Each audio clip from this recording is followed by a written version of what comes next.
এই যে আপনারা যতগুলো ফ্যামিলি দেখতে পাচ্ছেন, যতগুলা ঘর দেখতে পাচ্ছেন, সবাই কিন্তু খাবার সংকটের মধ্যে আছে। রান্না করে খাওয়ার মতন কোনো পরিস্থিতি নেই, কোনো পজিশন নেই।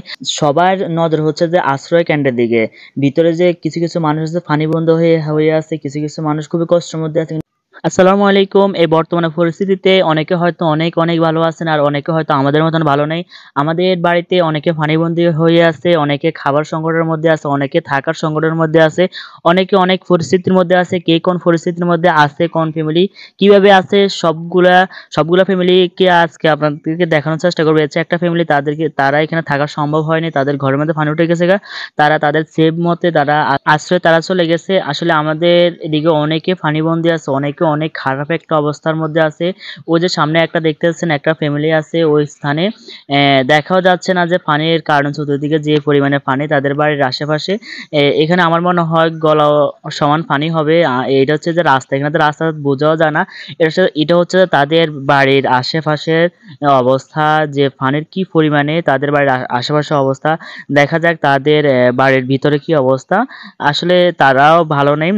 এটা হচ্ছে যে তাদের বাড়ির ভিতরে চিত্র, তাদের ঘরের মধ্যে এখনো পানি ওঠেনি। তাদের যে সামনে যে ঘরের যে মাঠটা আছে, মাঠটার মধ্যে পানি উঠছে, ঘরের সামনে পানি উঠছে কিন্তু ভিতরে ওঠে নাই। আসলে আমাদের বাড়িতে যতগুলা ফ্যামিলি পানিবন্দী হয়ে আছে, সবগুলা ফ্যামিলি হচ্ছে মধ্যবিত্ত পরিবারের এবং কি উচ্চবিত্ত পরিবাররা সবাই পানিবন্দী হয়ে আছে। এখানে তেমন কোনো নিম্নবিত্ত পরিবার নাই, সবার ঘরে কিন্তু মোটামুটি পর্যাপ্ত পরিমাণ খাবার আছে, চাউল আছে, ডাউল আছে, তেল আছে, সবগুলো আছে। কিন্তু চাউল ডাউল থেকে কি লাভ যদি রান্না করে যদি না খাওয়া যায়। রান্নাঘরের মধ্যে পানি উঠে গেছে। এটা হচ্ছে যে আরেকটা ফ্যামিলি এখানে আছে, মানে 3 থেকে 4টা ফ্যামিলি সবাই পানিবন্ধ হয়ে আছে। সবার ঘরে কিন্তু স্বল্প পরিমাণে পানি ঢুকছে, কিন্তু তেমন পানি ঢুকে নেই। থাকার মতন পানি উঠছে। যদি পর্যাপ্ত পরিমাণ যদি পানি উঠতো তাহলে থাকা সম্ভব হতো না। এখানে কিন্তু সবাই আছে, কেউ বাড়ি ছেড়ে ঘর ছেড়ে কিন্তু চলে যায় নাই। সবাই কিন্তু ঘরের মধ্যে অবস্থান করতে আছে, সবাই আছে। সবার ঘরে মোটামুটি পানি উঠছে, কিন্তু স্বল্প পরিমাণে পানি উঠছে, তেমন পর্যাপ্ত পরিমাণে বেশি কিন্তু পানি ওঠে না। এই যে আপনারা যতগুলো ফ্যামিলি দেখতে পাচ্ছেন, যতগুলো ঘর দেখতে পাচ্ছেন, সবাই কিন্তু খাবার সংকটের মধ্যে আছে। সবার পাকঘর ডুবে গেছে, পাকঘরের মধ্যে পানি উঠে গেছে। রান্না করে খাওয়ার মতন কোনো পরিস্থিতি নেই, কোনো পজিশন নেই। সবাই কিন্তু খাবারের সংকটের মধ্যে আছে।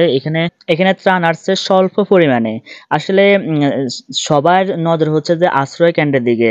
ভিতরে যে কিছু মানুষ আছে পানিবন্ধ হয়ে আছে, কিছু মানুষ খুবই কষ্টের মধ্যে আছে। কিন্তু যারা কষ্টের মধ্যে আছে ভিতরের দিকে আছে, তাদের ওই দিকে মানুষের দিকে কোনো খেয়াল নেই। সবার খেয়াল হচ্ছে যে আশ্রয় কেন্দ্রে। সবাই আশ্রয় কেন্দ্রের মধ্যে ত্রাণ দিতে আছে, যথেষ্ট পরিমাণ তাদেরকে সাহায্য করতে আছে, সুযোগ সুবিধা দিচ্ছে। কিন্তু ভিতরে কিছু মানুষ আছে, তারা পানিবন্ধ হয়ে আছে, খুব কষ্টে আছে। যেমন আমাদের এদিকে খুব সবাই কষ্টে আছে। অধিকাংশ মানুষ দেখেন এদিকে অতিরিক্ত পানি।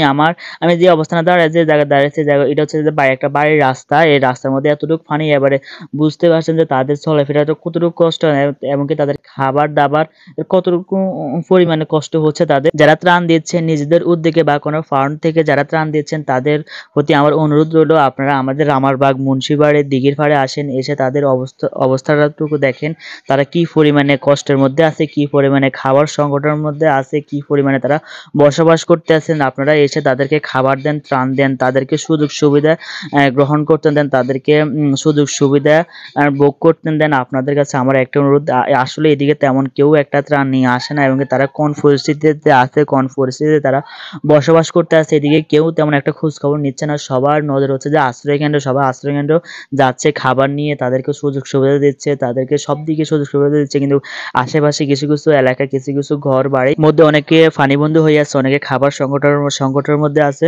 তো আমি আরো অনুরোধ করবো, যারা আমার ভিডিওটা দেখতে পাচ্ছেন তাদের কাছে আমার একটা অনুরোধ, আপনারা ভিডিওটা বেশি করে শেয়ার করে দেন, যাতে যারা ত্রাণ দিচ্ছে, খাবার দিচ্ছে, মানুষদেরকে উদ্ধার করতে আছে এবং সুযোগ সুবিধা দিচ্ছে, তারা যাতে ভিডিওটা দেখে তাদের এই যে আমাদের এদিকে যে অবস্থাটুকু দেখে যাতে তারা এদিকে এসে যাতে তাদেরকে উদ্ধার করে এবং তাদেরকে খাবার দেয়, সাহায্য করে, সুযোগ সুবিধা ভোগ করতে দেয়।